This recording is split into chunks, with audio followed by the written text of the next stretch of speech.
Welcome to మంచితనం news. ముందుగా headlines చూద్దాం. ప్రభుత్వం ఏర్పాటు తర్వాత కడపలో తొలి మహానాడు. కార్యకర్త అధినేతగా మారాలనేదే తన ఆకాంక్ష అన్న సీఎం. కడపలో ప్రారంభమైన తెలుగుదేశం పార్టీ మహానాడు. పార్టీ అధినేత చంద్రబాబు ప్రసంగం. దేశంలో పెద్ద నోట్లన్నీ రద్దు చేయాలని సూచన.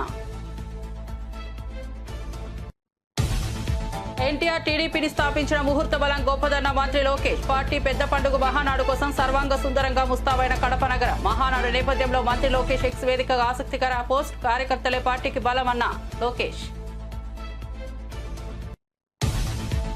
తెలంగాణ జాగృతి నేతలతో కవిత సమావేశం. బంజారా హిల్స్ లోని కవిత నివాసంలో జరిగిన సమావేశం. సింగరేణి ప్రాంత జాగృతి నేతల హాజరు. ప్రస్తుత పరిణామాలు, భవిష్యత్ కార్యక్రమాలపై చర్చ.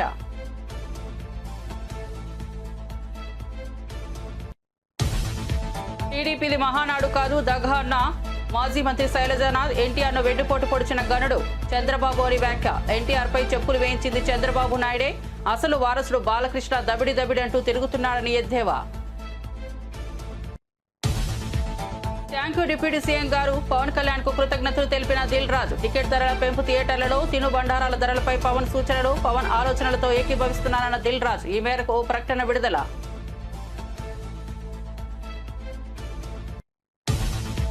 జూన్ 2న కవిత కొత్త పార్టీ ప్రకటిస్తారంటూ రఘునందన్ రావు జోష్యం. షర్మిల మాదిరి కవిత పాదయాత్ర చేస్తారన్న రఘునందన్ రావు. దయ్యాల మధ్య కవిత 10 ఏళ్లు ఎలా ఉన్నారని ప్రశ్న. తండ్రి కూతుళ్ల మధ్య మధ్యవర్తులు ఎందుకన్న రఘునందన్ రావు.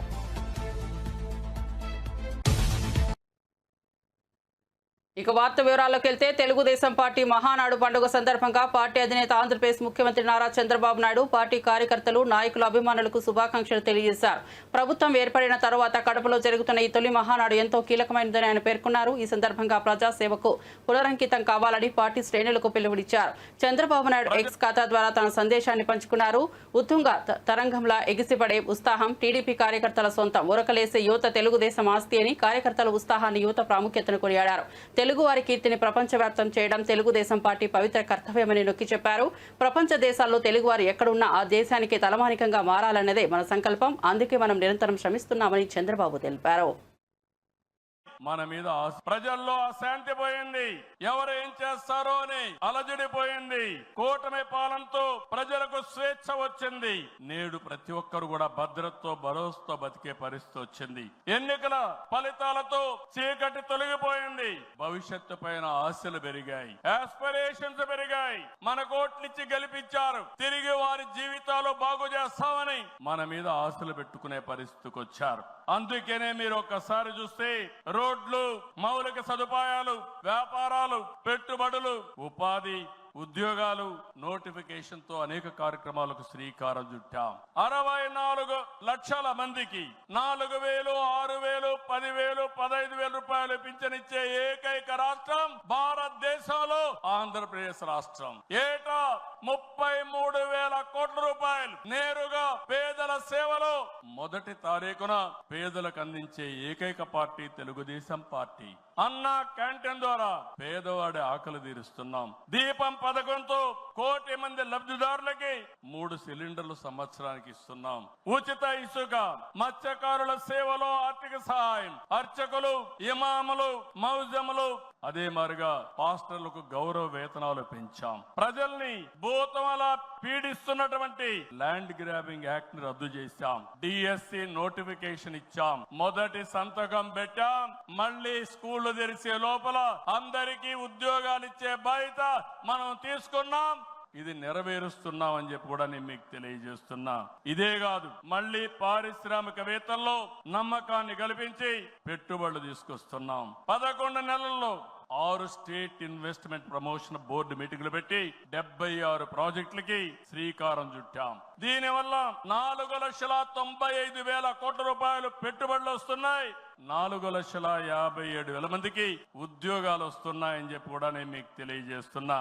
ఇది ఒక పక్కన మీరు చూస్తే, నేను ఒకటే మీ అందరికి హామీ ఇస్తున్నాను. మీ అందరిని ఇంటింటికి పంపించి మన ఎన్నికల మేనిఫెస్టో విషయాలు చెప్పాం. సూపర్ 6 కూడా చెప్పాం. ఎవరు ఎన్ని మాట్లాడినాం, ఎన్ని ఇబ్బందులున్నా ఇవన్నీ నిలబెట్టుకునే బాధ్యత మనదని మరొక్కసారి మీ అందరికీ విజ్ఞప్తి చేస్తున్నా. ప్రజల్లో అశాంతి పోయింది. రాబోయే 10 సంవత్సరాల్లో రాష్ట్ర ఆర్థిక పరిస్థితే కాదు, మనం అనుకున్న విధానాలన్నీ చేసి ఆటో పైలట్ లో పెట్టే బాధ్యత మనదని చెప్పి నేను మీకు తెలియజేస్తూ టీడీపీ నాయకులు కార్యకర్తలు పెద్ద పండుగగా భావించే మహానాడు ఇవాళ నుంచి కడపలో అంగరంగ వైభవంగా ప్రారంభం కానుంది. పార్టీ పెద్ద పండుగ మహానాడు కోసం కడప నగరం సర్వంగా సుందరంగా ముస్తాబైంది. ఎటు చూసినా పసుపు జెండాలు, పచ్చడి తోరణాలతో పండుగ వాతావరణం కనిపిస్తోంది. 2024 ఎన్నికల్లో గెలిచిన తర్వాత జరుగుతున్న మొదటి మహానాడు కావడంతో టీడీపీ ఘనంగా నిర్వహిస్తోంది. ఇక మహానాడు కార్యక్రమానికి పార్టీ నేతలు, కార్యకర్తలు రాష్ట్రం నలుమూలల నుంచి తరలివచ్చారు. మహానాడు కోసం కడప శివారు చెర్లోపల్లిలో భారీ ఏర్పాట్లు చేశారు. మొదటి 2 రోజులు ప్రతినిధుల సభ, చివరి రోజు బహిరంగ సభ నిర్వహించనున్నారు. కాగా మహానాడు నేపథ్యంలో పార్టీ ప్రధాన కార్యదర్శి మంత్రి నారా లోకేష్ ఎక్స్ వేదికగా ఆసక్తికర పోస్టు పెట్టారు. సోషల్ రీఇంజనీరింగ్, పేదరికం లేని సమాజం తెలుగుదేశం పార్టీ లక్ష్యం. 2 రూపాయలకే కిలో బియ్యం, జంతా వస్త్రాలు, పక్కా ఇల్లు, పెన్షన్ ఇచ్చింది అన్న ఎన్టీఆర్. చాలని పెన్షన్ 5 రెట్లు పెంచారు. 200 రూపాయల నుంచి 1000 రూపాయలు చేశాం. ఒకే సంతకంలో 1000 రూపాయల పెన్షన్ ని 2000 చేశాం. ఇప్పుడు ఏకంగా భారతదేశంలో ఏ రాష్ట్రంలో ఇవ్వని విధంగా 4000 రూపాయల పెన్షన్ మన చంద్రన్న అందిస్తున్నారు. ఇంతేకాదు డ్వాక్రా, దీపం, అన్న క్యాంటీన్ ఇచ్చింది మన చంద్రన్న. భారతదేశంలో ఏ నాయకుడు సాహసం చేయలా, కానీ మన నాయకుడు చంద్రన్న సాహసం చేసి ఎన్ని ఆర్థిక ఇబ్బందులున్నా ఇచ్చిన బాబు సూపర్ 6 హామీ నిలబెట్టుకునేందుకు ముందలికి అడుగులేస్తున్నారు. మన ప్రభుత్వ అధికారులకు వచ్చిన వెంటనే పెన్షన్ పెంచాం, మూసేసిన అన్న క్యాంటీన్ తిరిగి ప్రారంభించాం, మెగా డిఎస్సి ఏర్పాటు చేశాం. వచ్చే నెలలో తల్లికి వందనం ఇస్తున్నాం. ఆగస్టు మాసంలో ఉచిత బస్ ప్రయాణం కూడా మన ప్రభుత్వం అందజేయబోతుంది. ఇప్పుడు ఏకంగా P4 కాన్సెప్ట్ తో పేదరికం నుంచి కుటుంబాలు బయటికి తీసుకొచ్చేందుకు చేయూత అందిస్తున్నారు మన చంద్రన్న. తెలుగుదేశం పార్టీ ఆవిర్భావం తర్వాత బడుగు బలహీన వర్గాలకి ఆర్థిక, రాజకీయ స్వాతంత్రం వచ్చింది. పార్టీకి పునాదిగా ఉన్న మన బీసీలకి ఏకంగా స్థానిక సంస్థల ఎన్నికల్లో 33% రిజర్వేషన్ అందించింది తెలుగుదేశం పార్టీ. అందరికీ ఆమోదంతో ఏకంగా వర్గీకరణ చేసింది కూడా తెలుగుదేశం పార్టీ. అందుకే ప్రతి వర్గానికి న్యాయం చేయాలి, సోషల్ రీఇంజనీరింగ్ చేయాలనే లక్ష్యంగా మనందరం పెట్టుకోవాల్సిన అవసరం ఉంది. బీఆర్ఎస్ ఎమ్మెల్సీ తెలంగాణ జాగృతి వ్యవస్థాపకురాలు కల్వకుంట్ల కవిత జాగృతి సంస్థ ప్రతినిధులతో సమావేశమయ్యారు. నగరంలోని బంజారాహిల్స్ లో ఉన్న ఆమె నివాసంలో ఈ భేటీ జరిగింది. ఈ సమావేశానికి ముఖ్యంగా సింగరేణి ప్రాంతానికి చెందిన తెలంగాణ జాగృతి నాయకులు హాజరయ్యారు. ప్రస్తుత రాజకీయ, సామాజిక పరిణామాలతో పాటు తెలంగాణ జాగృతి సంస్థ భవిష్యత్తులో చేపట్టబోయే కార్యక్రమాల గురించి ఈ సమావేశంలో ప్రధానంగా చర్చించినట్లు సమాచారం. సంస్థ కార్యకలాపాలకు మరింత విస్తృతం చేయడం, ప్రజలకు చేరువయ్యే నూతన కార్యక్రమాల రూపకల్పన వంటి అంశాలపై నేతలు తమ అభిప్రాయాలను పంచుకున్నట్లు తెలుస్తోంది.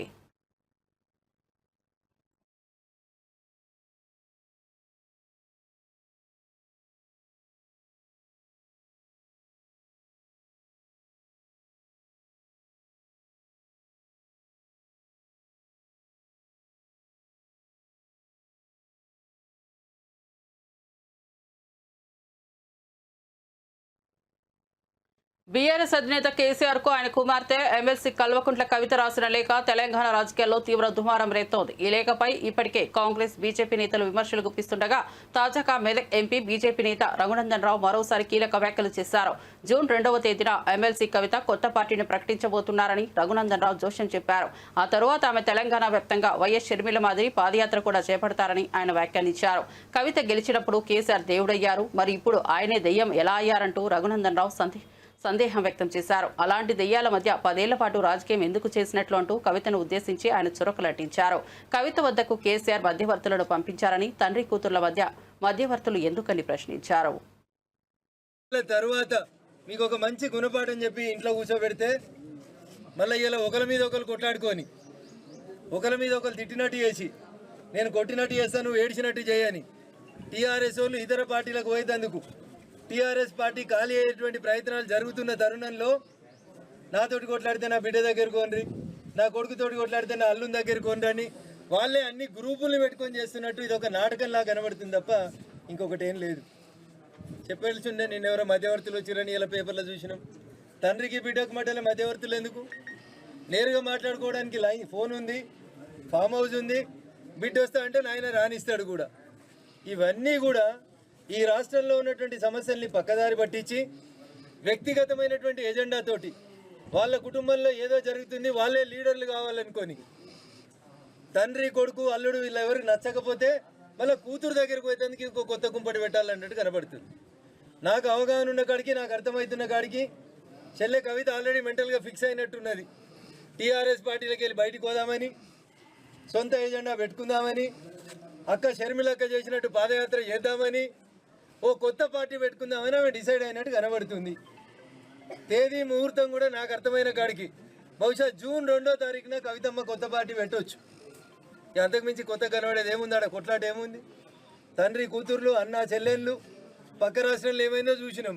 ఈ రాష్ట్రంలో కూడా గదే అవుతుంది. కొద్ది రోజులు పార్టీ పెడతారు, నడుస్తారు, పాదయాత్ర అయిపోతుంది.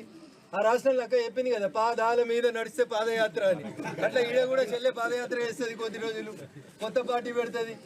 సామాజిక తెలంగాణనో, మహిళలకు అన్యాయం జరిగిందనో ఇప్పుడు చెల్లె కవిత మాట్లాడితే బాధ అనిపిస్తుంది. థియేటర్ల బంద్ వ్యవహారంపై AP deputy CM Pawan Kalyan స్పందించడం తెలిసిందే. దీని వెనుక ఉన్న వ్యక్తులెవరో తెలుసుకోవాలని ఆయన ఆదేశించారు. ఇకపై కొత్త సినిమాల టికెట్ ధరల పెంపు కోసం నేరుగా నిర్మాతలే ప్రభుత్వాల వద్దకు వచ్చే పరిస్థితి కాకుండా ఫిలిం ఛాంబర్ ద్వారా ప్రభుత్వానికి విజ్ఞప్తి చేసుకోవాలని కూడా పవన్ సూచించారు. అంతేకాకుండా థియేటర్లో నెలకొన్న పరిస్థితులు, తినుబండారాల ధరలు, కూల్ డ్రింక్స్ ధరలపై సమీక్షించాలని కూడా అధికారులకు దిశానిర్దేశం చేశారు. ప్రేక్షకులను సినిమా థియేటర్కు రప్పించేలా చర్యలు ఉండాలని సూచించారు. దీనిపై ప్రముఖ నిర్మాత దిల్ రాజు స్పందించారు. ప్రభుత్వాన్ని వ్యక్తిగతంగా కాకుండా ఫిలిం ఛాంబర్ ద్వారా మాత్రమే సంప్రదించాలని సూచన చిత్ర పరిశ్రమకు శాశ్వత దిశ ఇస్తుందని తెలిపారు. అందుకే తెలుగు చిత్ర పరిశ్రమ ప్రభుత్వాలతో కలిసి ముందుకు సాగాలని పిలుపునిచ్చారు. ఈ దిశగా ముఖ్యమైన తొలి అడుగులు వేసిన గౌరవనీయులు పవన్ కళ్యాణ్ కి ప్రత్యేకంగా కృతజ్ఞతలు తెలియజేసుకుంటున్నానని దిల్ రాజు వెల్లడించారు.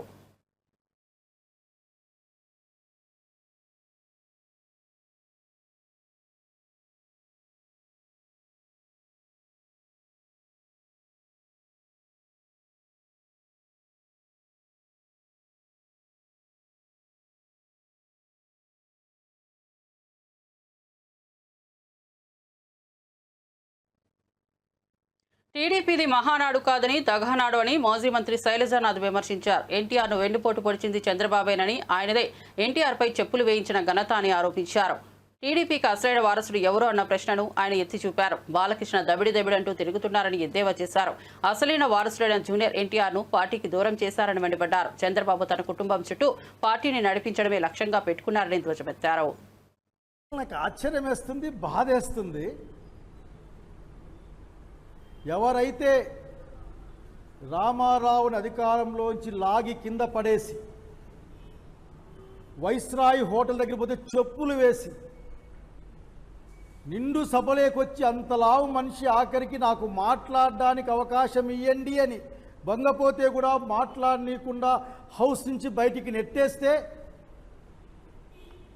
ఎవరు దానికి కారణమో ఆ చంద్రబాబు నాయుడు గారు ఈరోజు తెలుగుదేశం పార్టీ నాయకుడిని నేనే దాన్ని కష్టపడి తయారు చేశాను, నేను అధ్యక్షుడిని ప్రకటించుకుంటా ఉంటే మీ మనసుల్లో ఎక్కడ కూడా మీకు ఒక నేరపూరిత భావం కనపడదని అడుగుతా ఉన్నా మిమ్మల్ని. ఎంత ద్రోహం అది!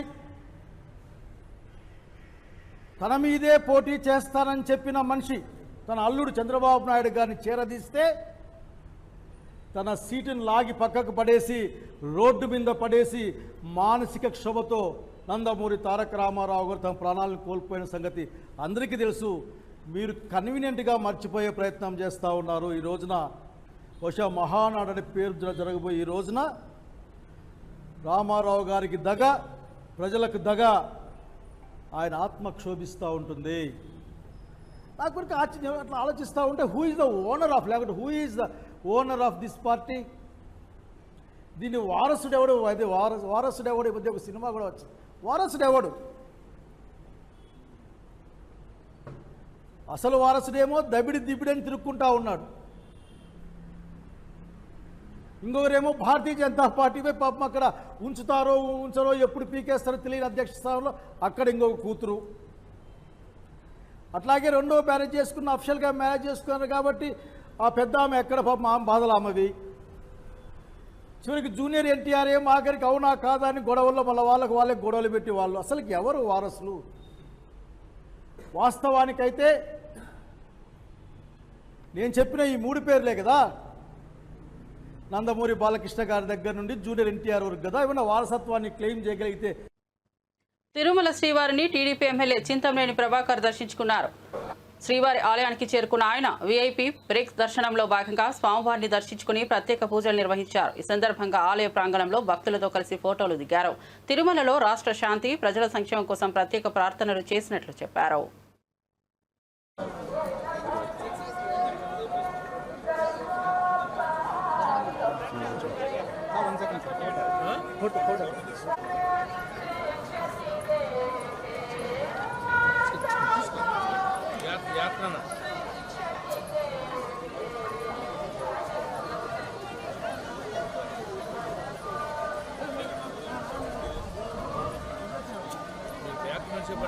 వెహికల్ పెట్టాలి అది ఎంత వెళ్తా ఉంటుంది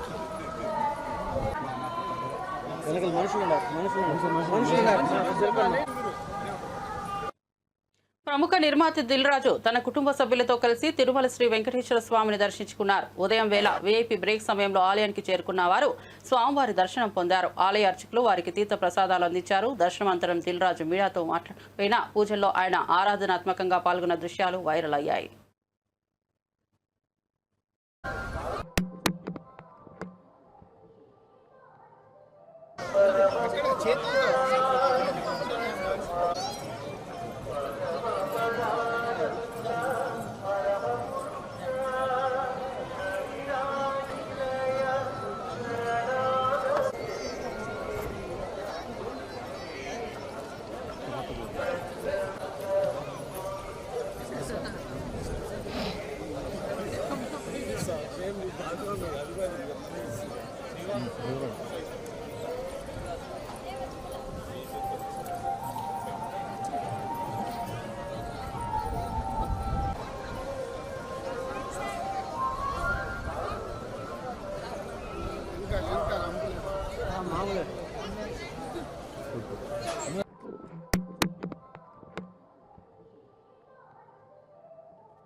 మహిళా కాంగ్రెస్ అధ్యక్షురాలు సునీతారావు షోకాజ్ నోటీసులపై స్పందించారు. ఈ అంశంపై ఢిల్లీకి వెళ్లి పార్టీ అగ్రనేతలతో భేటీ అయినట్లు వెల్లడించారు. ఇటీవల జరిగిన ఘటనపై క్షమాపణలు చెబుతూ తన వైఖరిని వివరిస్తూ ఒక లేఖను హైకమాండ్ కు సమర్పించినట్లు తెలిపారు. పార్టీ పట్ల తనకు ఉన్న విధేయతను స్పష్టం చేసిన సునీతారావు సమస్యను పరిష్కరించేందుకు ప్రయత్నిస్తున్నట్లు పేర్కొన్నారు. ఈ అంశం ప్రస్తుతం కాంగ్రెస్ వర్గాల్లో చర్చనీయాంశంగా మారింది. గతంలో అంటే మొన్న 14వ తారీఖు జరిగిన ఇష్యూ పైన మాట్లాడుతూ మా చెల్లెళ్ళు అక్కడ అసంతృప్తితో అక్కడ కూర్చోవడం జరిగింది. సో అది నిరసనగా నేను అన్నాను, మీరందరూ ప్రొటెస్ట్గా అని వేసి తర్వాత చాలా వరకు ట్రోల్ అయింది. దానికి ఇండిసిప్లిన్ నోటీస్, షోకాజ్ నోటీస్ వచ్చింది. షోకాజ్ నోటీస్కి రిప్లై ఇస్తూ ఢిల్లీకి వెళ్ళి అందరు పెద్దలను కలవడం జరిగింది.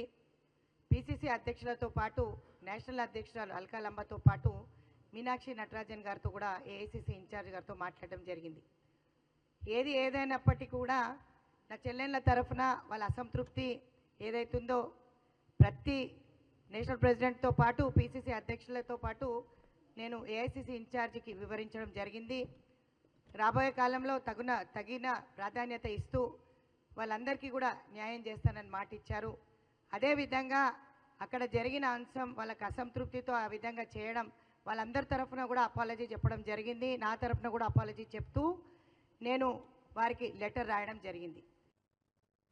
దేశ విభజన నేపథ్యంలో కీలక వ్యాఖ్యలు చేసిన ప్రధాని నరేంద్ర మోదీ 1947లో భారత్ 3 ముక్కలైందన్నారు. దేశ స్వాతంత్ర్యం వచ్చిన అదే రాత్రి కశ్మీర్లో తొలి ఉగ్రదాడి జరిగిందని గుర్తు చేశారు. సాయుధ మూకల మద్దతుతో పాకిస్తాన్ కశ్మీర్లోని కొంత భాగాన్ని ఆక్రమించుకొని విమర్శించారు. అప్పట్లో ఉగ్రవాదులను తరిమికొట్టి పీఓకుని స్వాధీనం చేసుకోవాలన్న సర్దార్ వల్లభాయ్ పటేల్ సలహాను పాటించి ఉంటే ఇవాళ ఉగ్రదాడులు ఉండేవి కాదని అన్నారు. భవిష్యత్ ఉగ్ర ప్రమాదాల మీద కూడా అప్పటి నిర్ణయాల ప్రభావం చూపాయని వ్యాఖ్యానించారు.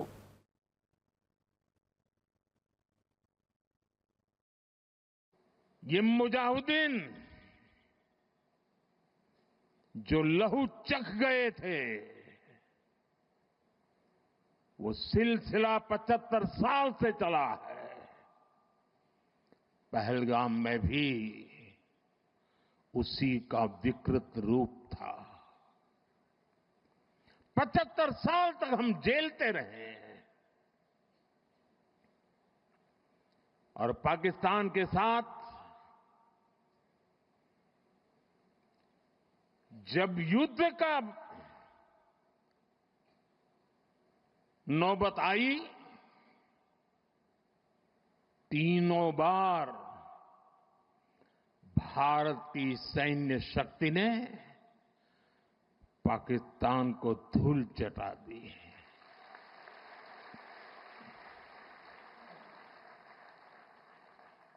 और पाकिस्तान समझ गया कि लड़ाई में वो भारत से जीत नहीं सकते हैं और इसलिए उसने प्रॉक्सी वॉर चालू किया। सैन्य प्रशिक्षण होता है, सैन्य प्रशिक्षित आतंकवादी भारत भेजे जाते हैं और निर्दोष निहत्थे लोग कोई यात्रा करने गया है, कोई बस में जा रहा है, कोई होटल में बैठा है, कोई टूरिस्ट बन के जा रहा है, जहां मौका मिला वे मारते रहे, मारते रहे, मारते रहे और हम सहते रहे। आप मुझे बताइए, क्या ये अब सहना चाहिए? क्या गोली का जवाब गोले से देना चाहिए? ईंट का जवाब पत्थर से देना चाहिए? ये कांटे को जल मुर्द से उखाड़ देना चाहिए?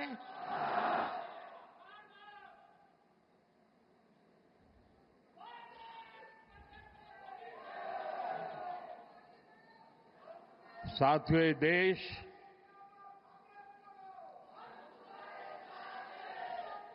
उस महान सांस्कृतिक परंपरा को लेकर के चला है, वसुधैव कुटुंबकम। ये हमारे संस्कार है, ये हमारा चरित्र है, सदियों से हमने इसे जिया है। हम पूरे विश्व को एक परिवार मानते हैं। हम अपने पड़ोसियों का भी सुख चाहते हैं, वे भी सुख चैन से जिए, हमें भी सुख चैन से जीने दे।